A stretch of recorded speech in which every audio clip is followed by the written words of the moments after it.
en fait, ton adjointe, ce qu'elle va te décharger, c'est toutes les tâches qu'on appelle un peu les tâches à moins de $20, moins de $100, que techniquement, si toi, tu veux prendre de la hauteur et de la stratégie, que tu aurais pu à faire. Donc, bon, alors, j'ai eu cette question-là en parlant avec une cliente qui était solopreneur.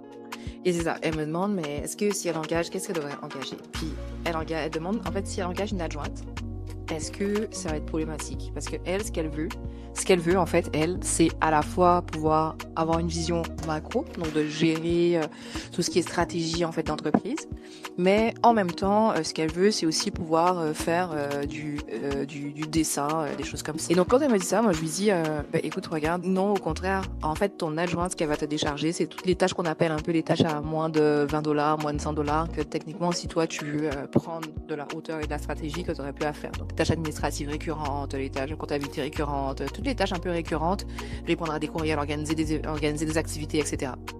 Donc, non, clairement pas. Au contraire, en fait, ça va te décharger ton adjointe de toutes les activités à moins de $100 que techniquement que tu ne devrais peut-être plus faire. Et tu pourras les déléguer à quelqu'un dont elle, c'est sa passion, c'est son X, c'est sa zone de génie. Tandis que toi, tu peux te concentrer sur ta zone de génie qui en l'occurrence, elle est technologue en architecture. Ben, je lui ai dit, ben, comme ça, toi, tu peux te concentrer sur ce que tu aimes le plus faire, c'est-à-dire faire du dessin, quoi. Donc non.